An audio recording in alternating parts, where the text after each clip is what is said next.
I'm a divorce attorney, and when my mother-in-law snooped through my confidential case files and then gossiped about them over iced tea like it was her Sunday sermon, I threatened to sue her, called her an imbecile, and sent her packing in an Uber to the airport, without even buying a return ticket. My husband still has no idea she's gone. You know, there are some moments in life that just absolutely rip you apart, moments that make you question everything you thought you knew about trust. For me, that moment wasn't some dramatic courtroom showdown or a shocking twist in a case. It was a betrayal, a brutal invasion of my private and professional life, orchestrated by the last person I ever expected, my own mother-in-law. My mother-in-law hails from a tiny, close-knit town way down south, and like everyone there, she absolutely lives for gossip. Honestly, for the longest time, it wasn't really my problem. My husband and I live in a huge city, clear across the country from her. Sure, when she visited, she'd monopolize dinner with endless chatter about the crazy goings-on at her church. But mostly, we were spared that particular side of her personality. See, I'm a family law attorney at a boutique firm, and my specialty? Divorces. My mother-in-law loved that I was a divorce attorney. She'd always grill me for stories from work, hoping to spice up her congregation's weekly prayer circle. And very, very rarely, I'd throw her a bone. Never with specifics, always within my strict ethical boundaries. I'd say something like, "Oh, my client has 5 kids but only wants custody of 3, and just let her gasp in feigned shock over someone not loving their children equally. Harmless, right?" This whole nightmare started when we flew her in for my husband's birthday recently. Up until that day, I was genuinely fond of her. She's staying with us, and she's always insistent on cleaning my home. She'd never snooped before, so I didn't mind it. I'd just firmly tell her, "Mom, we have a housekeeper. Just relax and enjoy your vacation." What a naive fool I was. That day, I was working from home, slaving away on one of my juiciest, most sensitive cases. I took a quick break to shower and get ready to take her out to lunch. My husband was at work, so it was just us two. I figured we'd grab some salads, do a little window shopping. What could possibly go wrong? We were barely settled at the restaurant. The iced teas hadn't even finished sweating on the table, when my mother-in-law looked at me, completely deadpan, and said, "So, whatever happened to Mr. and Mrs. Smith's kids? Did she get custody, or were they destroyed?" I literally snorted my tea. It went everywhere. I swear I looked like the Bellagio fountain. Because she didn't just ask about the Smiths. She mentioned odd specifics she absolutely, positively could not have known. My confidential case files. She had the audacity to go through them, to read the facts while I was in the shower. I choked out, "How do you know so much about that case?" Her response? Cool as a cucumber. "Oh, I was just cleaning your office while you were getting ready and you just left it out." No. I did not. You take entire classes in law school about not doing things like that. Even if by some miracle I had left something out, the Smith case was a monster. To gather that much information about the divorce would have required her to turn several pages. It wasn't some single sheet of paper conveniently lying on my desk. She would have had to sit her dumb butt down and read through it. Her excuse? My office was filthy. That was it. I opened my wallet, threw some cash onto the table for what we'd ordered, and told her to get in the car. I can't even remember the ride home. I was just yelling and lecturing and yelling. This was an unbelievably crappy thing to do. At a boutique firm like mine, my reputation is everything. I cannot have word on the street that I just go around spilling client secrets at the local watering hole. She could very well ruin my budding career. I think I threatened to sue her if she blabbed about this case. I definitely threatened to tell her son what an imbecile his mother is. I threatened to never have her in our home again. It didn't matter. The moment we got home, I told her to pack her things, or I'd have her arrested for trespassing. Then, I called her an Uber and listed the address as the airport. I didn't even pay for her plane ticket. I knew she was at the airport right then, because that's where the app dropped her off. My husband wouldn't know about any of this until 5:01 p.m. because he works on a secure job site with no phones allowed. I had steam practically coming out of my ears. I felt a tiny pang of guilt that she might be stranded without my financial help. But what she did was so utterly out of line that I figured a few hours of time out would do my pettiness some good. Before I eventually called American Airlines and got her a one-way ticket back to Gossipville, USA. The aftermath. A house under siege. After I sent her packing, I just sat there in my home office, staring at the case files scattered across my desk. The Smith divorce papers seemed to mock me with their disarray. My hands shook as I gathered them up, checking each page to see exactly what she had read. The custody evaluation reports, the financial statements showing hidden assets, the private investigator's photos of Mr. Smith with his mistress. She'd seen everything. My phone buzzed. A text from the Uber driver, confirming drop-off at Terminal 2. Good. Let her figure out how to get home on her own dime. I started pacing the length of my office, my heels clicking against the hardwood floor. The framed law degree on my wall caught my eye. 7 years of school, 2 brutal bar exams, countless late nights building my reputation. And my mother-in-law, with one gossipy phone call to her prayer circle, could absolutely destroy it all. The doorbell rang. My body tensed. Had she somehow gotten another Uber back here already? I stormed to the front door and yanked it open. Package for Rachel Martinez! The delivery driver held out a small box. I signed for it, closed the door, my heart still racing. Every sound made me jump. Every car passing by could be her, returning to continue her invasion of my privacy. Back in my office, I practically ripped the Smith files into my filing cabinet and spun the combination lock. Then I grabbed my laptop and started drafting an email to my senior partner. Better to get ahead of this disaster. My fingers hovered over the keyboard. How do you even begin to explain that your mother-in-law broke into confidential client files? That she might spread details about our highest-profile divorce case across her entire Southern Baptist congregation? I deleted the draft. Started. Over. Deleted that one too. The house felt too quiet. Usually she'd be chattering away about someone's scandalous pregnancy or a failed business venture. Now, just the hum of the air conditioner filled the space. I kept checking my phone. It was 2:47 p.m. Marcus wouldn't be able to call for another 2 hours. By then, she might be halfway back to Georgia or still at the airport calling everyone she knew to complain about her horrible daughter-in-law. My laptop dinged with a new email. My stomach dropped when I saw the sender, Diane Smith, the wronged wife in my biggest case. Dear Ms. Martinez, it read. I wanted to touch base about Thursday's mediation session. I exhaled slowly. Just routine correspondence. But it was a chilling reminder of how much damage my mother-in-law could do if she remembered even half of what she'd read. Diane Smith trusted me with her deepest secrets, her fears about losing her children, her husband's affairs and hidden bank accounts. I walked to the kitchen and poured myself a glass of water, downing it in 3 gulps. The lunch dishes still sat in the sink from this morning. My mother-in-law usually insisted on washing them immediately.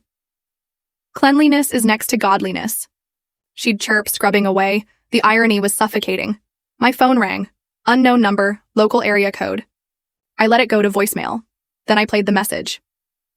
Ms. Martinez, this is security at the airport. We have a passenger here who says she's your mother-in-law and needs assistance purchasing a ticket. I deleted the message before it even finished. The afternoon sun slanted through the blinds, casting prison bar shadows across my desk. I tried to focus on other cases, but my mind kept circling back to my mother-in-law, pawing through the Smith files. Had she taken photos? Made notes? The woman had a memory like a steel trap when it came to gossip. I pulled up our firm's malpractice insurance policy on my computer. Section 3.2, breaches of confidentiality resulting from negligent supervision of third parties. My stomach churned. Leaving files accessible to a house guest? That could absolutely be considered negligent. Another text buzzed through, this time from our housekeeper, Maria. Hi, Mrs. Martinez. I'm here for my usual Wednesday clean, but no one answered. Should I use my key? I'd completely forgotten. I texted back. Yes, please come in. I'm in my office. Maria arrived, giving me a concerned look. You okay, Mrs. Martinez? You look upset. I forced a smile. Just a stressful case. She headed upstairs, humming. As she worked, a normal sound on a deeply abnormal day. My phone screen lit up with another unknown number, this time from a Georgia area code. I sent it straight to voicemail. The Smith files seemed to pulse with radioactive energy from inside the locked cabinet. I thought about the photos in there. Mr. Smith entering hotels with his 23-year-old assistant. The forensic accountant's report revealing offshore accounts. The emails between our Mr. Smith and his business partner discussing how to hide assets from the divorce. If my mother-in-law repeated any of that information, even accidentally, it could destroy the case. Mr. Smith's attorney would claim bias, demand a mistrial, maybe even file ethics complaints against me. I pulled up our state's rules of professional conduct. Rule 1.6, confidentiality of information. A lawyer shall not reveal information relating to the representation of a client without the client's informed consent. The rule didn't have an exception for nosy mothers-in-law. Maria appeared in my doorway. Mrs. Martinez, your mother-in-law's room is empty. Did she leave early? Family emergency, I said quickly. She had to fly home suddenly. Maria nodded and moved on to clean the guest bathroom. I heard her gathering towels and running water. It was 3:42 p.m. Time crawled like it was moving through molasses. I refreshed my email obsessively, half expecting to see a message from the state bar opening an investigation. My desk phone rang. The caller ID showed our firm's main number. Rachel? My secretary's voice sounded puzzled. I just got the strangest call. Some woman claiming to be your mother-in-law was asking about the Smith case. She said she was worried about the children involved and wanted to know if we were doing everything possible to protect them. Ice flooded my veins. What did you tell her? Nothing, of course. I said I couldn't discuss any cases and hung up. But Rachel, how did she even know about the Smiths? I'll handle it, I said, my voice surprisingly steady. Thanks for letting me know. I hung up and immediately dialed the airport security number that had called earlier. After being transferred 3 times, I finally reached someone who could help. Yes, we have a Mrs. Martinez here. She's been quite upset, saying her daughter-in-law abandoned her. I'll purchase her a ticket home, I said through gritted teeth. Can you please ensure she boards the next available flight to Atlanta? The security officer agreed to escort her to the ticket counter once I'd made the purchase. I bought her a one-way ticket on the 5:15 p.m. flight, choosing the most expensive option purely out of spite. It was 4:15 p.m. 45 minutes until Marcus could call. I drafted a text to send him the moment he was off work. Your mother went through confidential client files in my office. I sent her home. We need to talk. Then I deleted it. This conversation needed to happen face to face. Maria finished cleaning and left with a cheerful goodbye. The house felt even emptier without her humming and the sound of the vacuum. I sat at my desk and started documenting everything. The exact time I'd discovered my mother-in-law in my office, the specific files she'd accessed, her comments at lunch that revealed what she'd read, the phone call to my secretary. Everything needed to be recorded, just in case this blew up into a full ethics investigation. My phone buzzed. A text from an unknown number. This is Todd from seat 23B. Your mother-in-law is on my flight and won't stop crying. She says you threw her out. I turned my phone face down and ignored it. The unraveling, family loyalty versus professional ruin. At 4:52 p.m., with just 8 minutes until Marcus could call, I saved my documentation file in 3 different places, then password protected each copy. The Smith files remained locked in the Yummy cabinet, but I made a note to scan them tomorrow and store digital copies in our firm's secure cloud. The garage door rumbled open at 5:03 p.m. Marcus was home. I heard his footsteps on the stairs, taking them 2 at a time like always. Hey babe, where's mom? He appeared in my office doorway, loosening his tie. I thought we were all going to that new steakhouse tonight. I turned my chair to face him fully. His smile faded as he took in my expression. Marcus, sit down. We need to talk about what your mother did today. He dropped into the chair across from my desk, his work badge still clipped to his shirt pocket. The smile completely vanished from his face as he took in my rigid posture and clenched jaw. What happened? His voice carried that careful tone he used when navigating family drama. Did she say something about your cooking again? I pushed my documentation across the desk toward him. Your mother went through the Smith divorce files while I was in the shower. She read everything. Custody evaluations, financial records, private investigator reports, everything. Marcus's face went through several expressions in rapid succession. Confusion, disbelief, then a dawning horror as he processed what I was saying. He picked up the papers, scanning my timeline of events. She called my office, I continued, watching his hands start to shake. Asked my secretary about the case. Used the client's real names. My secretary had to hang up on her. Where is she now? Marcus's voice came out strangled. On a plane back to Georgia. I put her in an Uber to the airport and bought her a ticket home. Marcus stood abruptly, pacing to the window. He pressed his palms against the glass, leaving foggy handprints. She went through confidential files, actually read them. She knew details about custody arrangements, about the children involved. She brought it up at lunch like it was casual conversation. My voice cracked, despite my efforts to stay professional.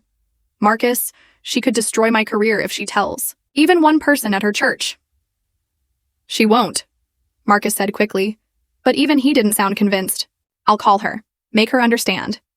You can't call her, she's on a plane. And even if you could, what would you say? Your mother has never kept a secret in her life. Marcus's phone started ringing. He glanced at the screen and showed it. To me, his sister calling from North Carolina. Word traveled fast in their family. Don't answer that, I said. Not until we figure out what to do. But Marcus was already swiping to accept. Hey, sis! His voice sounded artificially calm. What's up? I could hear his sister's voice from across the room, high-pitched and accusatory. Marcus held the phone away from his ear as she ranted about family loyalty and how he could let his wife treat their mother this way. She went through confidential legal documents, Marcus said, trying to interrupt her tirade. She could cost Rachel her job. His sister's response was loud enough for me to hear clearly. Mother was just curious. She didn't mean any harm. You always take Rachel's side. Marcus hung up on her mid-sentence. His phone immediately started ringing again. He powered it off completely. I need to call my senior partner, I said, moving back to my desk. Let him know what happened before this spirals further. Wait! Marcus grabbed my hand before I could pick up the phone. Let me try to fix this first, please. How? Your mother is probably already planning which prayer group to tell first. I pulled my hand away. I could be disbarred, Marcus, do you understand that? This isn't about family drama anymore. The house phone rang. We both stared at it. The caller ID showed Marcus's aunt from Tennessee. Neither of us moved to answer it. I'll fly down there, Marcus said suddenly. Tonight. I'll meet her plane and make her understand how serious this is. Her flight lands in 3 hours. You'd never make it. I pulled up flight schedules on my laptop, desperate for any solution. The next flight to Atlanta isn't until tomorrow. Morning. Marcus grabbed his car keys from the desk. Then I'll drive. I can be there by morning. That's 14 hours. Marcus, you're being ridiculous. My mother might destroy your career, and you think I'm being ridiculous for trying to stop her? He was already heading for the door. I'll pack a bag and leave now. I followed him to our bedroom, watching him throw clothes into an overnight bag. What are you going to do? Camp outside her house until she agrees not to gossip about my clients? If that's what it takes. He zipped the bag with unnecessary force. She's my mother. This is my responsibility to fix. The doorbell rang, making us both freeze. Marcus and I exchanged glances before heading downstairs together. Through the peephole, I saw our next-door neighbor, Mrs. Patterson, holding a casserole dish.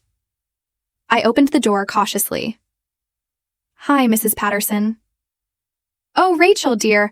I just wanted to drop this off for your mother-in-law. She was so sweet yesterday helping me carry in my groceries. Is she feeling better? I saw her leaving in such a rush earlier.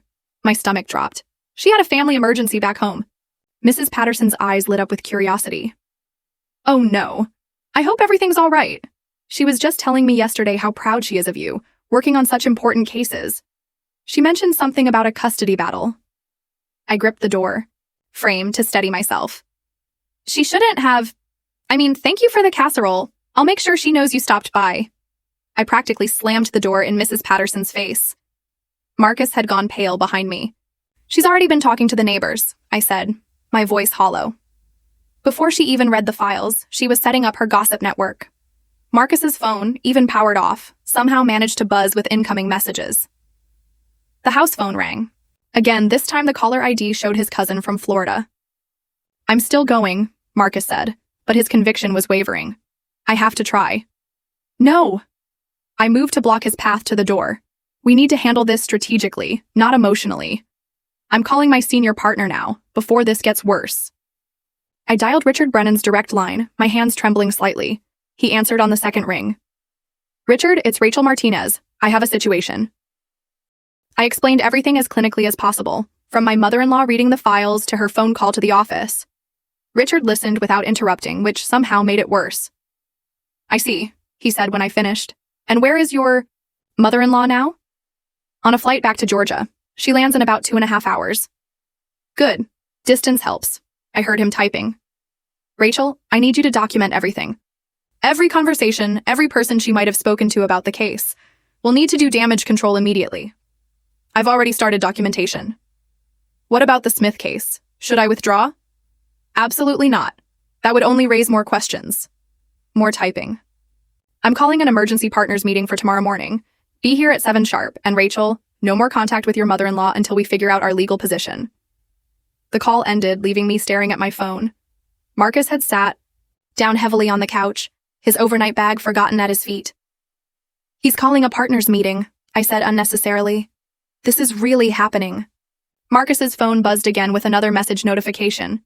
Even powered off, the family network was trying to break through. The house phone rang for the third time.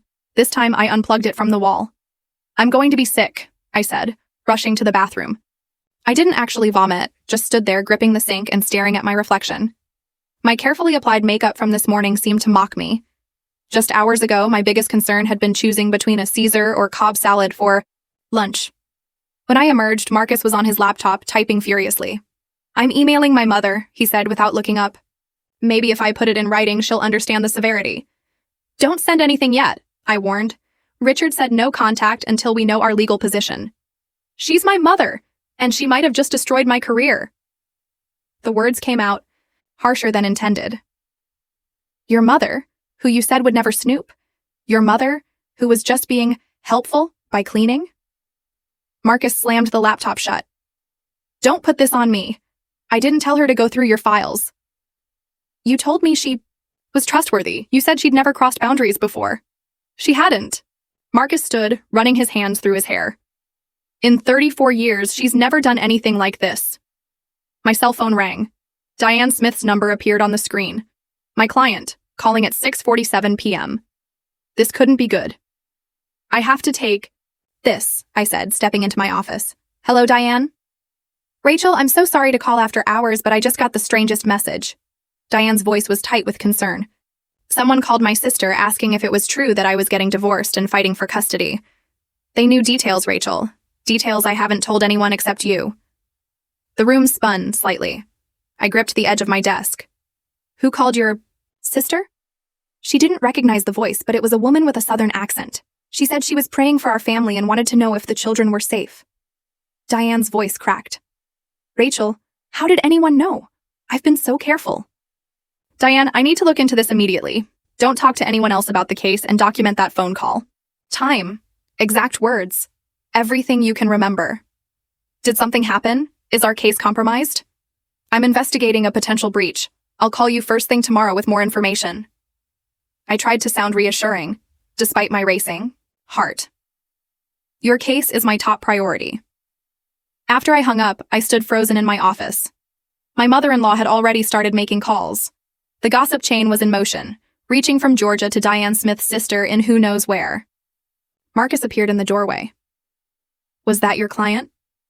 Someone with a southern accent called her sister, knew about the divorce, the custody fight. I sank into my desk chair. Your mother is actively sabotaging my case. Marcus pulled out his phone and powered it on, ignoring the flood of notifications. I'm calling her now. Legal position or not, this has to stop.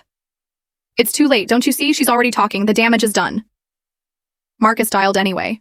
I heard it ring once before going to voicemail. He tried again. Same result. She's screening my calls, he said, staring at the phone in disbelief. My own mother is screening my calls. His sister's name popped up on the screen with an incoming call. This time Marcus answered with considerably less patience.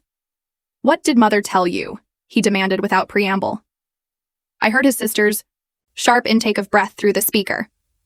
She said Rachel threw her out on the street, left her stranded at the airport like some criminal. Did she mention why? Did she tell you she went through confidential legal documents? She was cleaning. You know how mother is about messes.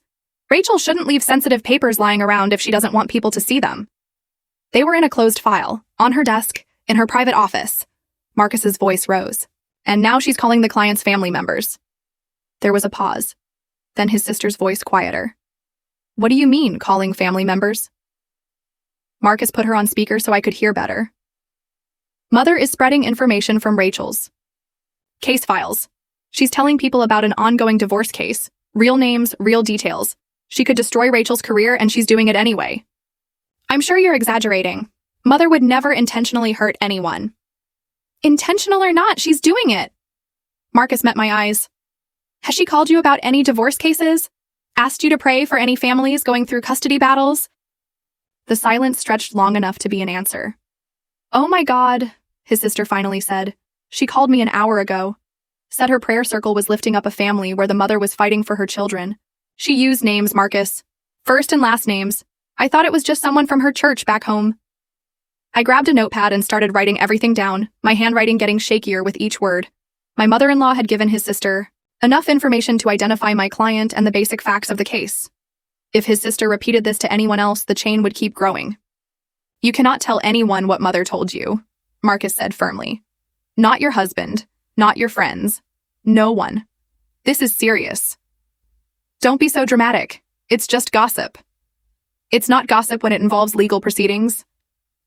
I couldn't stay quiet anymore. Your mother broke the law by reading those files. If she continues spreading this information, she could be sued. We could be sued. I could lose my license to practice law. Then maybe you should have been more careful with your papers. His sister snapped. Mother didn't mean any harm. She never does. Marcus hung up on her again. His phone immediately lit up with another call. His cousin this time. He declined it. We need to get ahead of this, I said, my mind racing. Every person she tells becomes another potential leak. How big is her prayer circle? About 30. Women at her church. Marcus looked sick. Plus whoever she's called personally. 30 women, each of whom probably had their own networks of friends, family, co-workers. The exponential spread of gossip made my head spin. My phone rang again. This time, it was my secretary's personal cell. Rachel, I'm so sorry to bother. You at home, she said as soon as I answered, but I just got another call. This time it was someone claiming to be from a prayer group, asking if we were handling the Smith divorce. They knew the children's names, Rachel. They asked if little Emma was adjusting to the custody arrangement. Emma Smith, age 7. The middle child who'd been struggling since her parents' separation. Details that were supposed to be confidential, protected by attorney-client privilege. Did you get the caller's name? I asked, though I suspected I already knew the answer. She said her name was Catherine, from First Baptist in Monroe. Said your mother-in-law had asked for prayers for the family. I thanked my secretary and hung up. Catherine from First Baptist, one of Mother's prayer circle friends. Now armed with enough information to identify and potentially contact my client. I need to warn Diane, I said, already pulling up her contact information again. Her children could be approached by strangers claiming to be praying for them. Wait. Marcus put his hand over mine. Let me try something first. He scrolled through his contacts and dialed a number I didn't recognize. After several rings, a man's voice answered. Uncle Pete? It's Marcus. He took a deep breath. I need you to do something for me. Mother's gotten herself into serious legal trouble, and I need you to stop her before she makes it worse. I listened as Marcus explained the situation to his uncle, my mother-in-law's older brother, who lived 2 towns over from her. Uncle Pete, from what I gathered, was one of the few people who could actually make her listen. She did what? Uncle Pete's voice was loud enough for me to hear. That woman never did have the sense God gave a goose. I'll drive over there right now. She's still on a plane, Marcus said. Lands in about 90 minutes. Then I'll be waiting at her house when she gets home. And Marcus, you tell your wife I'm sorry about this. Your mother means well, but she's got more curiosity than common sense. After Marcus hung up, we sat in silence for a moment. The house felt different now, contaminated by the breach of trust. Every surface my mother-in-law had touched while cleaning seemed suspicious. I should check my office again, I said, standing abruptly. Make sure nothing else is missing or disturbed. Marcus followed me to my home office. I surveyed the space with fresh eyes, noting every detail. The Smith files were back in the locked cabinet. But what else had she touched? I opened my desk drawers, checking each one. Everything seemed to be in place, but how could I be sure? The password to my computer, I said suddenly. She was in here alone. What if she got into my computer? I quickly logged in and checked the browser history, recent documents, email access logs. Everything appeared normal, but the paranoia had taken root. How long had she been in here? What else had she seen? My work laptop dinged with a new email. The sender made my blood run cold. Thomas Smith's attorney. Dear Ms. Martinez, I read aloud. It has come to my attention that confidential information regarding our clients may have been compromised. I have been contacted by an individual claiming to have details about the case that could only have come from your files. Please advise immediately as to the nature and extent of this breach. I trust you understand the serious implications for your client and your firm. Marcus swore, under his breath. How did he find out so fast? Because your mother probably called everyone in her phone book the moment she landed. I forwarded the email to Richard with shaking hands. This is it. This is how it ends, with a malpractice suit and disbarment. Don't catastrophize. We'll figure this out. Catastrophize? I spun to face him. Your mother has turned my biggest case into a three-ring circus. The opposing counsel knows about the breach. My client's family is getting calls from strangers. This is already a catastrophe. Marcus's phone rang again. This time he looked at the screen and paled. It's my dad, he answered reluctantly. Hey, Dad. I couldn't hear his father's words, but I watched Marcus's face cycle through emotions. Frustration, anger, then something like defeat. No, Dad, you don't understand, Marcus said. This isn't about taking sides. Mother broke the law. Yes, actual law. No, Rachel didn't overreact. The one-sided conversation continued for several minutes, with Marcus growing more agitated. Finally, he cut his father off mid-sentence. Dad, I love you, but you're wrong. Mother screwed up big time, and protecting her from consequences isn't helping anyone. I'll call you tomorrow. He hung up and immediately turned his phone off again. He says Mother is hysterical, Marcus said. Says we've humiliated her in front of the whole family. She humiliated herself by going through my files. I know that. You think I don't know that? Marcus slumped against the wall. But they don't see it that way. To them, she's just a sweet old lady who made a tiny mistake, and we're the villains who threw her out. My laptop dinged with another email. Richard had responded already. Do not reply to opposing counsel. Emergency meeting moved to tonight. 8 p.m. at the office. Bring all documentation. I looked at the clock. 7:15 p.m. I had 45 minutes to gather everything and get downtown.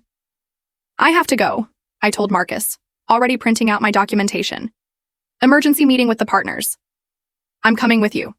You can't. This is about my job, my career, which my mother jeopardized. I'm coming.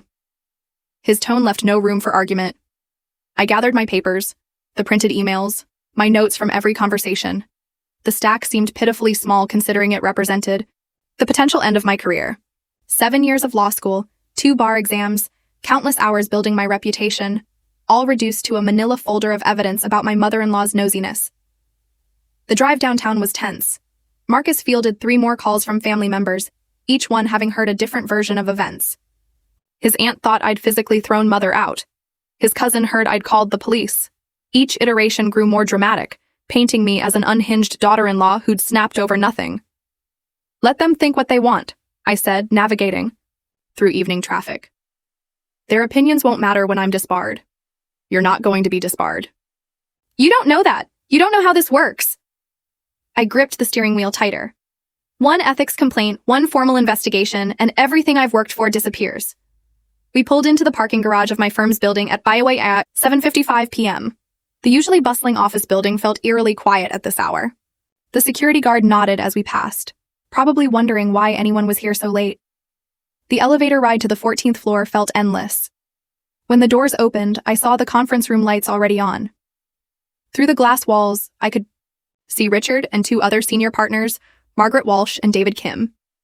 Their expressions were grim. Wait here, I told Marcus, indicating the reception area chairs. This is something I need to face alone. He looked like he wanted to argue, but nodded. I'll be right here. I entered the conference room with my folder clutched against my chest. The 3 partners looked up simultaneously, their faces unreadable. Sit, Richard said, gesturing to a chair across from them. It felt like facing a firing squad. Tell us everything, from the beginning. Don't leave out any detail. For the next hour, I recounted the entire day, from working on the Smith files. That morning to the phone call from opposing counsel. The partners interrupted occasionally with questions, their expressions growing more concerned with each revelation. How many people has she potentially told? Margaret asked, making notes on her legal pad. At minimum, her prayer circle of 30 women plus family members. We've confirmed at least 4, and whoever else she called between landing and now. And she used real names? First and last? David's tone was sharp. Yes, my client's sister received a call asking about Diane Smith by name. My secretary was asked about the Smith children, including their first names. The partners exchanged glances. Richard leaned back in his chair, steepling his fingers. This is bad, Rachel. I won't sugarcoat it. We're looking at potential malpractice, claims, ethics violations, and a complete breakdown of client confidentiality. I know. I take full responsibility. The files were in my home office. I should have been more careful. Should you have anticipated that a house guest would deliberately read confidential documents? Margaret's voice was surprisingly gentle. That's the question the ethics board will ask. She'd never shown any inclination to snoop before, I said, though it sounded weak even to me. She's been in my office dozens of times. But you knew about her gossip tendencies, David pointed out. You mentioned she pumps you for stories to share with her church. My stomach sank. He was right. I'd known about Mother's love of gossip, had even fed it occasionally with sanitized anecdotes. Had I been negligent in leaving her alone with access to files? Here's what's going to happen, Richard said, taking control. First, we're going to send a cease and desist letter to your mother-in-law tonight. Legal will draft it within the hour. Second, you'll call the Smith case first thing tomorrow and disclose the breach. Full transparency is our only option. Should I offer to withdraw from the case? No, that suggests guilt. You'll explain the situation, apologize, and let them decide. Richard paused. Third, we're going to self-report to the state bar. Better to get ahead of it than wait for opposing counsel to file a complaint. The words, self-report to the state bar, echoed in my head. This was really happening. My career was imploding because my mother-in-law couldn't mind her own business. What about damage control? Margaret asked. Can we contain the spread of information? I have my husband's uncle intervening with his mother, I offered. He's waiting at her house to confront her when she gets home. Good. We need her to understand the legal ramifications immediately. Richard stood, signaling the meeting was coming to an end. Rachel, go home. Get some rest. Tomorrow is going to be difficult. Am I suspended? The partners exchanged another look. Not at this time, Richard said carefully. But you'll need to be prepared for that possibility, depending on how the client and the bar respond. I gathered my papers with numb fingers. The partners remained seated, undoubtedly planning to discuss my fate the moment I left. The walk back to reception felt like a funeral march. Marcus jumped up when he saw me. How bad? Bad. They're sending a cease and desist to your mother. I have to tell my client tomorrow. They're self-reporting to the bar. The color drained from his face. Rachel, I'm so sorry. I'm so sorry. Sorry doesn't fix this. The words came out harsher than intended, but I was too exhausted to soften them. Sorry doesn't undo the damage she's done. The drive home was silent, except for Marcus's phone buzzing with more family messages. Each notification felt like another nail in my professional coffin. By the time we pulled into our garage, I'd received 3 emails from Richard with drafts of various letters, the cease and desist, the disclosure to my client, the self-report to the bar. Inside, the house felt different, violated. Every room my mother-in-law had been in seemed tainted by her betrayal. I went straight to my office and began the process of securing everything. Password-protecting files wasn't enough anymore. I needed physical locks, safes, a complete security overhaul. Marcus appeared in the doorway with a cup of tea, a peace offering. Uncle Pete just texted. He's at Mother's house. She got home 20 minutes ago and she's refusing to talk to him. Locked herself in her bedroom and won't come out. I laughed, but it was bitter and sharp. Of course she is. Why face consequences when you can hide? Marcus's phone rang. Uncle Pete's name appeared on the screen. Marcus put it on speaker. Son, your mother is being more stubborn than a mule in mud. Uncle Pete's gravelly voice filled the room. She keeps saying she didn't do anything wrong, that she was just concerned about those 4 children.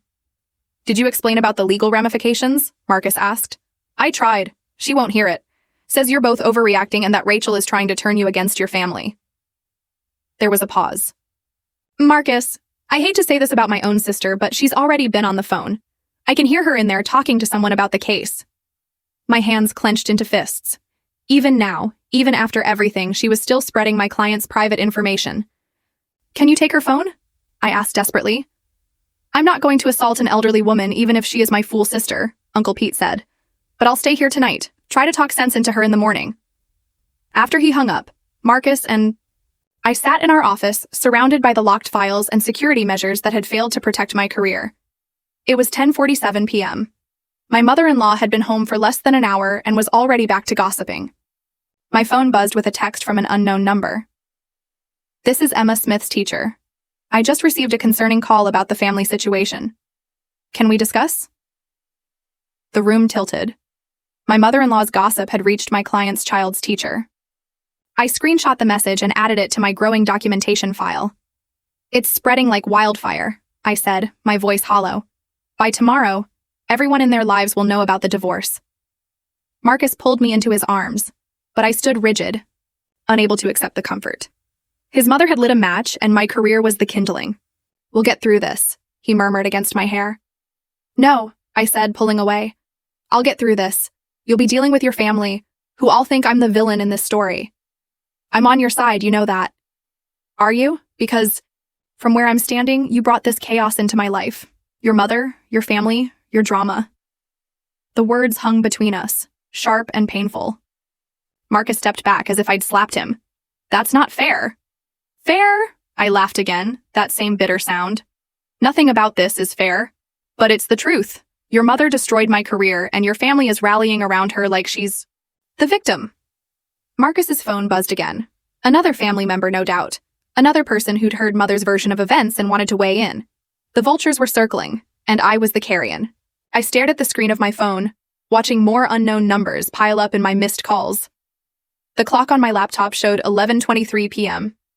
Sleep wasn't happening tonight. Marcus had retreated to the guest room after our confrontation, leaving me alone. In my office, a fortress of locked cabinets and password-protected files.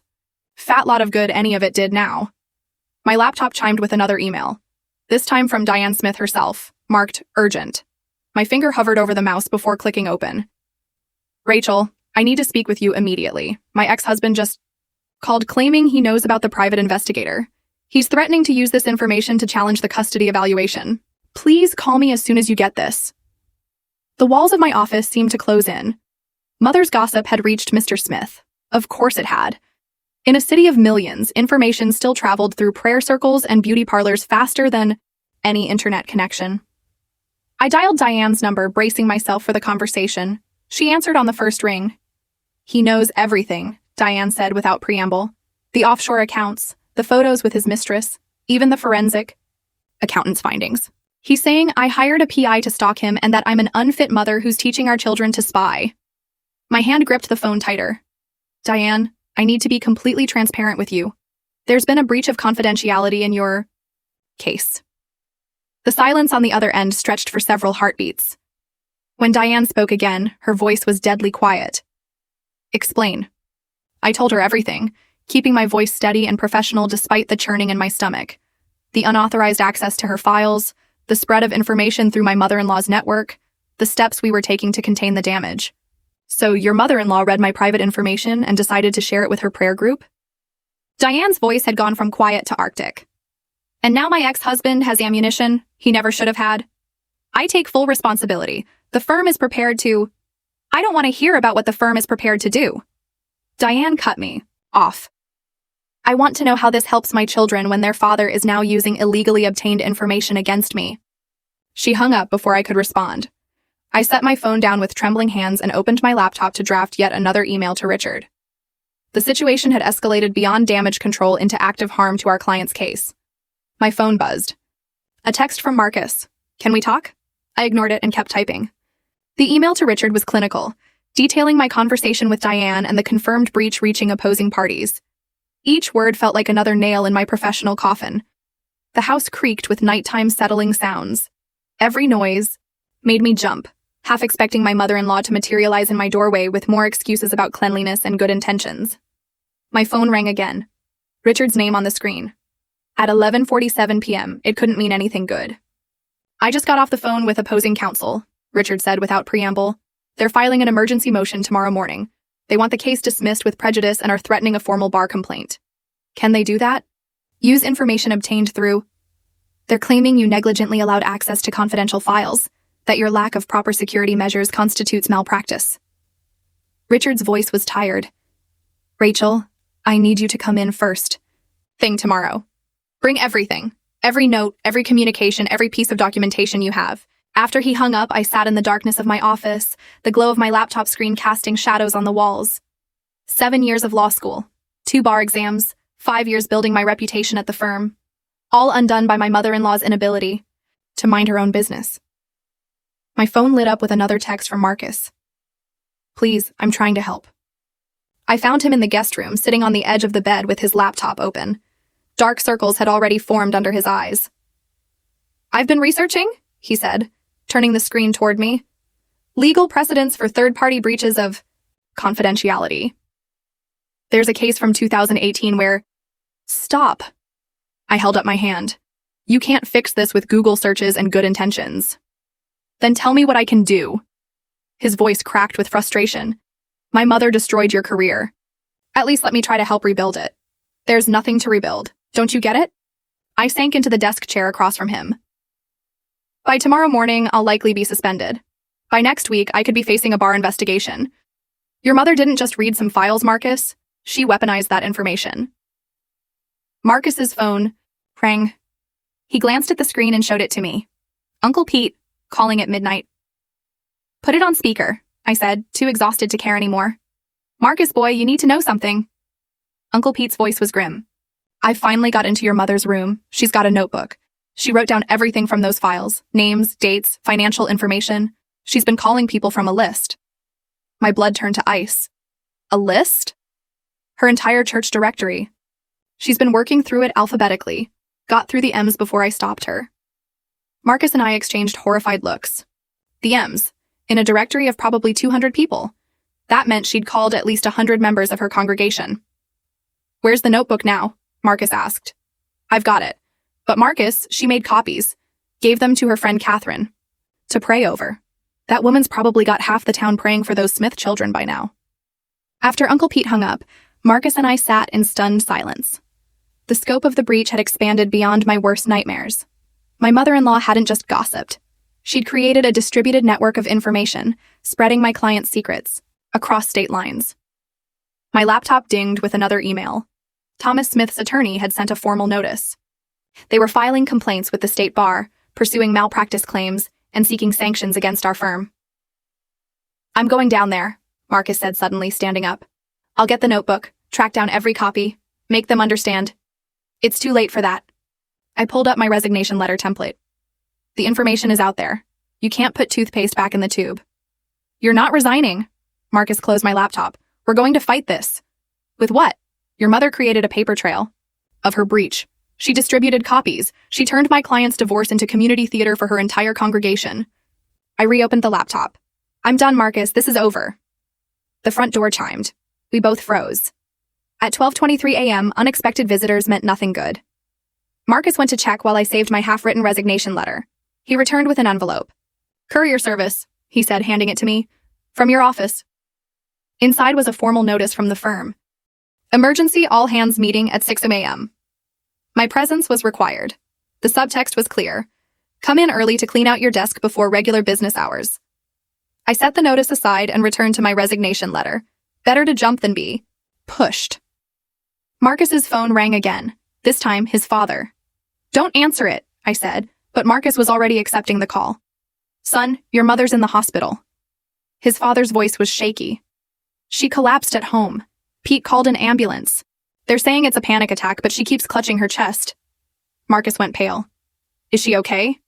They're running tests. She keeps crying about Rachel hating her, about ruining everything. Son, what happened?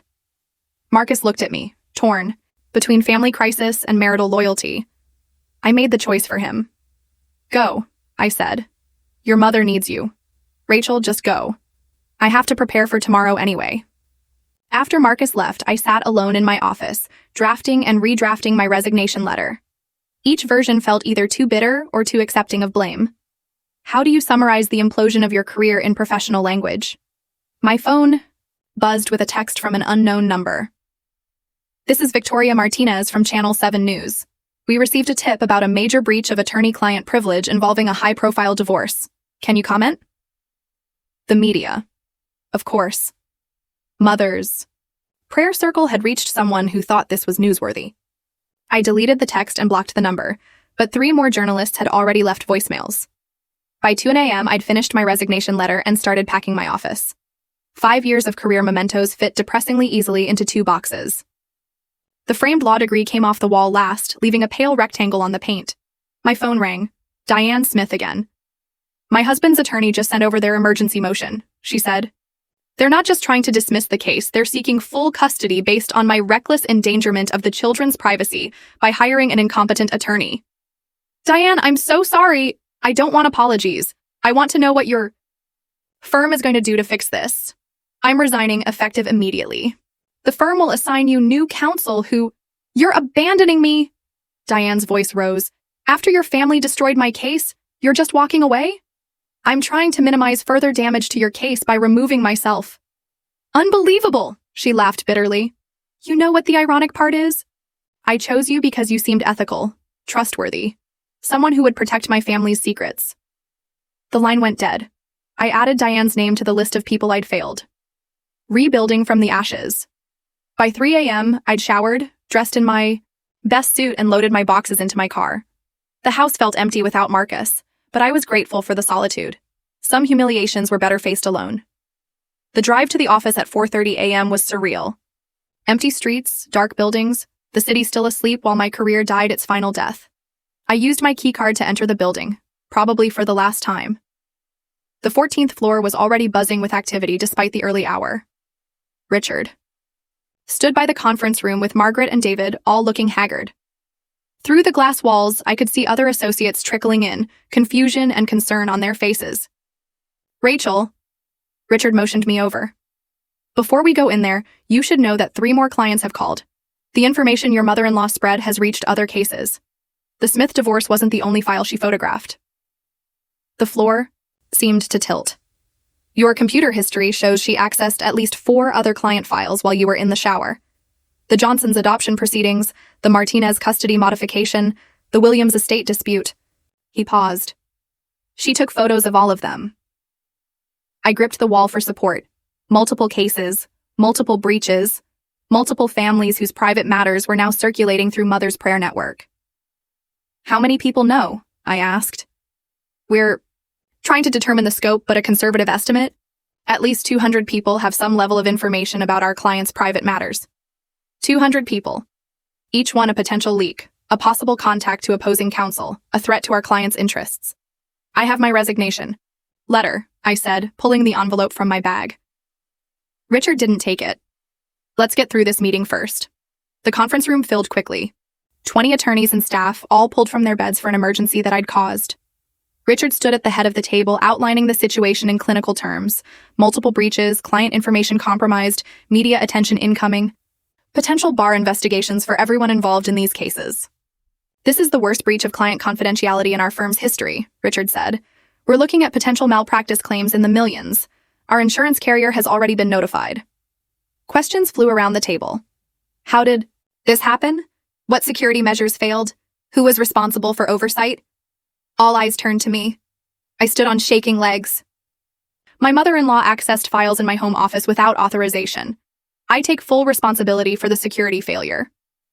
Your mother-in-law? One of the junior associates looked incredulous. You let family members access client files? She didn't have permission. She went through them while I was out of the room. In your home? Another attorney shook his head. You were working on sensitive cases in an unsecured home environment? The questions came faster, each one highlighting my failures. Why weren't the files locked? Why was she alone with them? How could I be so careless with client information? Enough, Richard said finally. Recriminations won't fix this. We need solutions. The next 2 hours were a blur of crisis management, teams assigned to contact affected clients, strategies for responding to opposing counsel, talking points for media inquiries, damage control on every front. At 7 a.m., my phone buzzed with a text from Marcus, Mom's stable, admitted for observation. Where are you? I didn't respond. His family crisis would have to wait. By 8 a.m., the first news story had broken. Major law firm faces ethics investigation after massive privacy breach. My name wasn't mentioned yet, but it would be. These things always came out. Richard pulled me aside as the meeting broke up. The partners have discussed your situation. We're not accepting your resignation. I blinked in surprise. I'm not fired? You're suspended pending investigation. But Rachel, you're a good attorney who made a terrible mistake in trusting the wrong person. We're not throwing you away over this. The clients will be reassigned temporarily. You'll work on internal research and writing. No client contact until this is resolved. He paused. It's going to be a long road back, but if you're willing to do the work, we're willing to stand by you. I nodded, unable to speak past the lump in my throat. It wasn't forgiveness, but it was a lifeline. My phone rang. Marcus. She's asking for you? he said. I know you hate her right now, but she's genuinely distraught. The doctors are worried about her heart. I can't, Marcus. Not today, please. Just 5 minutes. She needs to apologize. Her apology won't fix what she's broken. I know, but Rachel, she's still my mother, and despite everything, she never meant for this to happen. I thought about all the families whose privacy had been shattered, the clients who trusted me with their secrets, the career I'd built so carefully, now in ruins. Intent doesn't matter, I said. The damage is done. By noon, I was back home, sitting in my violated office when the doorbell rang. Through the peephole, I saw a process server. The first lawsuit had arrived. Diane Smith was suing me personally for malpractice. More would follow. I signed for the papers and closed the door. In my office, I pulled out a legal pad and began strategizing my defense. If I was going down, I'd go down fighting. My phone buzzed with another text from Marcus. Coming home. We need to talk about our marriage. I stared at the words, knowing what they meant. The breach had broken more than my career. At 4:00 p.m., Marcus walked through the door. We sat across from each other at the kitchen table, the divorce papers he'd picked up from a colleague between us. Is this what you want? He asked. I thought about trust, about the sanctity of marriage, about the way his family could destroy what you'd built. I don't know what I want anymore, I admitted, but I know I can't look at you without seeing her, without remembering how this all fell apart. Marcus pushed the papers aside. Then we work on that. Therapy. Time. Whatever. It takes. Your family will have to accept boundaries or lose access to our lives. His voice was firm. I choose you, Rachel, even if that means cutting them off completely. The words hung between us, heavy with promise and pain. Over the following weeks, we began the slow work of rebuilding. Couples therapy twice a week. Individual counseling for the trauma. Marcus installed a security system that would make Fort Knox jealous. My mother-in-law remained in Georgia, her calls blocked, her letters returned unopened. The bar investigation proceeded slowly. Character witnesses testified on my behalf. Clients wrote letters of support. Even Diane Smith, once her initial anger cooled, acknowledged that I'd been a victim too. 3 months later, I received the ruling, censure and mandatory ethics training, but no disbarment. I could keep practicing law. The firm welcomed me back to limited duty, research and writing only, no client contact for a year. It was humbling, but it was something. Marcus and I moved to a new house, one without memories of my mother-in-law's invasion. We installed locks. On every door, security cameras in every room. Trust, once broken, required constant vigilance to rebuild. 6 months after the breach, I received a letter, forwarded from the firm. My mother-in-law's handwriting, postmarked from Georgia. Marcus and I looked at it together before feeding it into the shredder, unread. Some apologies came too late. Some bridges, once burned, couldn't be rebuilt. But slowly, carefully, we built new ones. Stronger foundations, better boundaries. The understanding that family was something you chose to create, not something you were obligated to endure. My career recovered gradually. New clients came, drawn by the story of an attorney who'd survived the worst breach imaginable and fought to make it right. The Smith case settled eventually, with Diane getting primary custody despite the chaos. A year later, I made partner, the youngest in the firm's history. Richard said, to overcome such adversity and emerge stronger. Marcus and I renewed our vows on our 5th anniversary. A small ceremony, just us, the officiant, and 2 witnesses from the firm. No family, the way we wanted it. We built our life carefully after that. Each decision weighed against the lesson Mother had taught us, that good intentions without boundaries could destroy everything you held dear. That family without respect was just shared DNA. That some mistakes, while forgivable, were never forgettable. The locks stayed on every door, the files stayed at the office, and my mother-in-law stayed in Georgia, praying for a forgiveness that would never come.